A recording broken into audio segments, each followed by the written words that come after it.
Welcome to Mom Talk, the talk show for moms. I'm your host, Genevieve Carlefebvre, and I'm with my two co-hosts, Becca Lewis and Heather Fox. Hi, ladies. Hi. So today we're talking about, am I in premenopause and how do I recognize hormone changes in our 40s? I'm in my 40s, so that's really curious about this with Dr. Kathleen Mahannah. Kathleen is a naturopathic doctor from North Vancouver, BC. So welcome, Kathleen. Welcome to Mom Talk. Thank you. Thank you for having me. Awesome. So let's start. Let's do it. So what is exactly perimenopause? We want to know what it is. And how do you know, or how do we know if we're in it? Yeah, really good question. So perimenopause simply defines the years before we hit menopause. So that means we have to clarify menopause. So menopause is 1 full year of no period, and the average age of menopause is age 51. So perimenopause starts in the years before menopause, and this can be anywhere from 2 years, 5 years, for some people, even up to 10 years in length. So this means that, perimenopause can start in the early 40s, or for some people, even the late 30s. So more specifically, perimenopause is defined as when the menstrual cycle becomes more irregular. So, plus or minus 7 days. But we can see changes even sooner than that, which we'll get into. Okay. So those are some of the signs then. Is there any other signs of perimenopause to look out for? Like for myself, if you're on birth control, you may not know because it's more regulated or your period doesn't even exist. And are there any tests that help diagnose this? Yeah, a super, super good question. So while the, strict definition is the irregular cycles, we actually do see a lot of other signs and symptoms even earlier than that. So I like to talk about the early stages of perimenopause and then the late stages. So the early stages of perimenopause, so again, this could be anywhere between 3 to 10 years before menopause. So again, this could start in your early 40s. So this could look like shorter menstrual cycles. So if you previously had cycles that were 28 days and now they're like 25 or 26, for women who are not on any contraception, changes in period floats. So it's very common for women to start reporting, hey, my periods are way heavier than they used to be. What the heck is going on? Other signs that you may notice, so this would apply to women who are on contraception. So they might see worsened PMS symptoms. So an increase in moodiness or sleep disturbances or irritability or anxiety, changes in sleep quality. So suddenly having a difficult time falling asleep or staying asleep or just being really restless or just having straight up insomnia. Sometimes mild night sweats can start at this stage, and often these may show up in the PMS phase before the period arrives. So, new onset mild night sweats. Sometimes there can be other really subtle changes, like an increase in cramps or breast tenderness or headaches. And another really common one is weight gain. So a lot of women will report, I haven't changed a thing about my exercise or my nutrition, and yet somehow I'm gaining weight. So if women have any 3 of those changes, those could signal early perimenopause. So late perimenopause, so again, this is closer to that menopause official change. So this is more the classic symptoms that you think of, like hot flashes or night sweats, skipped periods or very irregular cycles, and sleep disturbances. So those are kind of the signs of late perimenopause. Now, you asked a really good question, which is, can I test and diagnose perimenopause? And I get this question all the time, and especially in women who are on, let's say, the hormone IUD, and they just have no idea what's happening with their period. Here's the challenge: is there's no perfect test to diagnose or definitively say, yes, you're in perimenopause. Now, we can do hormone testing. There's a test called FSH, and this is a brain hormone that communicates with the ovaries. And yes, FSH does tend to rise over time as we approach menopause. But the challenge is hormones fluctuate a lot, and especially our estrogen and progesterone levels. So you could go for a blood test on one day of your cycle, but we're going to get insight into where your hormones were at in that moment that you had the test done. It doesn't tell us about how the rest of your cycle is going or how your hormones are behaving even later that day. For example, progesterone levels can fluctuate up to 11 times within one day. So the challenge is there's no one great test that will say, yes, this is it, you're in perimenopause. We really have to look at the constellation of those signs and changes, which requires a more thorough discussion and assessment. Either, recognizing those symptoms for yourself or working with your healthcare provider to recognize that.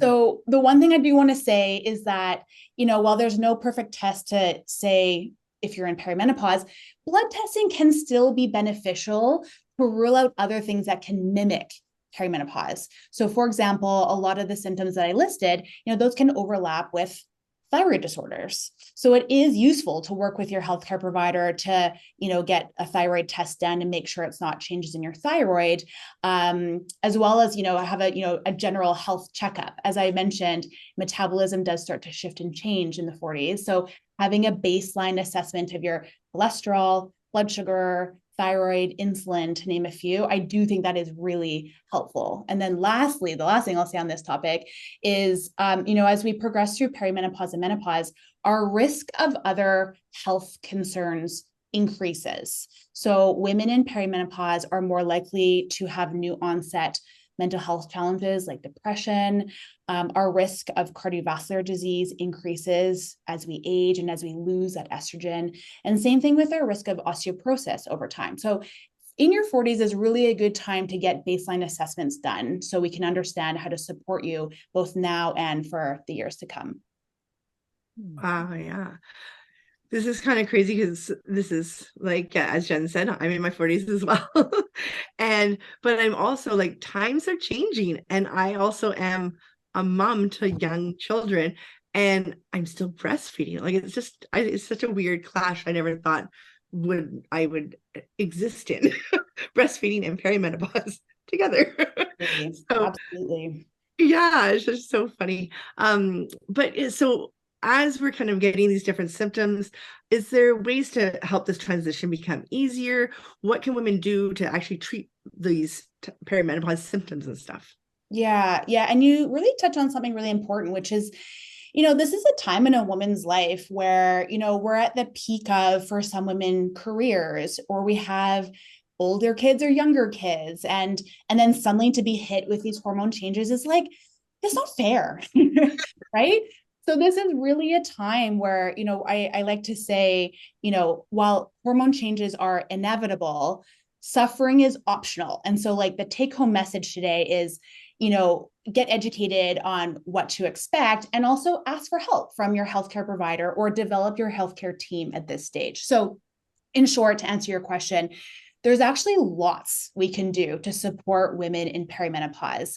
And so there's, 4 take-home messages I want to say for today. So number one, as I alluded to, is like educate yourself, learn about perimenopause, and work with your healthcare team to get the support that you need. Now, not all healthcare providers are trained in how to support women in perimenopause and menopause. So this means, ask your family doctor if they have extra training in this area, or work with another healthcare professional, whether a naturopathic doctor or a gynecologist who does have training in this area, so you can get the support that you need.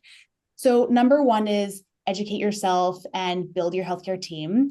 Number two is have a proper health and hormone assessment done. So in my opinion, in my view, and how I do this in my practice, what I mean by this is, yes, getting a proper, blood work done, but also having a really thorough conversation about your health. So reviewing your hormone health, your current and your past hormone symptoms, reviewing your nutrition, your exercise, reviewing your sleep, delving into stressors, like how are you managing having young kids and the career or whatever else is going on? How is that actually going for you? What are your stress coping skills? Review of your supplements, medications, your medical history, your digestive system. How are all those things helping or hindering your perimenopause experience? And then therefore, how do we support you? So that's how I do, a thorough perimenopause assessment in my practice. So then this brings us to number 3 is get treatment and support for your unique perimenopause symptoms. So particularly for women who are struggling with sleep issues, insomnia, crazy heavy periods, any mental health challenges, in my practice, I really like to get on top of those right away so that we can get you sleeping better, feeling better, so that everything else in your life works well. So there's lots of different ways we can go about this. So if you're working with your family doctor, this could look like anything from antidepressants to referrals or hormone therapy. From my perspective as a naturopathic doctor, I do touch on those things with patients, but I also delve into herbs and supplements. So for example, black cohosh is one of my favorite herbs for hot flashes and night sweats. It works great in combination with other herbs and nutrients like magnesium. Or for women who are really stressed, I'll use special herbs that are called adaptogens. So these help us adapt to stress better. So a classic example is my favorite herb, ashwagandha. So sometimes we bring this on board as part of the healthcare routine. I'll also delve into, re-examining nutrition and exercise. So again, for those women who say, I haven't changed anything in my exercise and nutrition, why am I gaining weight? Well, to that I say, well, we actually do need to change it. You are not the same person you were 5-10 years ago. Like your hormones are different now, which means that we need to approach your nutrition, your exercise routine differently. So this looks different for every person I work with, but to give a little snapshot, I spend a lot of time talking about protein because most women are not getting enough protein in their diet. And number 2 is bringing on board some weight training or resistance training as part of the exercise routine. So those become particularly helpful in the 40s and beyond. And then lastly, I do have conversations with my patients on hormone therapy. So actually using estrogen and or progesterone therapy. And as a naturopathic doctor, it is in my scope of practice to prescribe these. And I've done lots of extra training in these areas. And I'm really on a mission to do some myth busting for women so that women aren't afraid of these hormones or afraid of these treatments, because man, it can be really helpful and beneficial for women in menopause, perimenopause and beyond. So that's kind of like a snapshot of the options that are available for treating women. And then lastly, stress management. So across the board, I see that women in perimenopause, as we just alluded to, have a lot on their plates. And stress, or the hormone cortisol, often I see that these concerns can really aggravate perimenopause symptoms. So classic example would be stressed out women who can't sleep because their cortisol levels are high, which makes everything harder the next day. You're exhausted, you're leaning on coffee, you're snacking all day long, you feel crummy, it's impacting your mental health. So cortisol is a hormone that I like to really support women in at this life stage. So stress management, yes, amongst everything that's on your plate, finding ways to build that resilience to stress, whether that's like, leaning on tools, stress coping, breath work, yoga, therapy, herbal medicine, or supplements. Any or all of that can be really beneficial for managing stress levels. So that was a lot of things that we can do to support perimenopause. And again, it all really depends on the individual because every woman is different in how this is presenting for her. So I hope that gives a good little snapshot of the various options available. Yeah, that's very good, Kathleen. That's awesome. Kathleen, for all our moms that are listening today and they want to have more information, where can they find you? Yeah, so I have a free masterclass recording on hormones in the 40s and perimenopause available on my website, Dr.KathleenMahannah.com. So you can just head over to my website and have a listen to that. That will provide lots more information about perimenopause and how you can support your body through this life stage. Awesome. Well, thank you so much, Kathleen, for joining us today. And for everyone that is with us, to reach us or to view all our available episodes, please visit our website at mom-talk.ca or visit the Mom Talk YouTube channel or all other podcast platform. So the Mom Talk show, previously called Parent Talk Podcast and Les Parents Parlent Balado, is a bilingual show. So check out our great episode available in both English and French. If you're an expert in the parenting world, or if you help women, or moms, please don't hesitate to visit or contact us section on our website at mom-talk.ca. We want to have you on the show. Message us. So Mom Talk would like to thank our generous sponsors, the Tri-Cities Community Television and La Société Francophone de Maillardville. If you know a mom that would benefit from listening to this episode, spread the love, share it with her. So remember, it's always important to laugh, keep learning, cherish your village, and be true to yourself. See you soon with another fantastic guest. And from Becca, Heather, and I, Genevieve, thank you for joining us.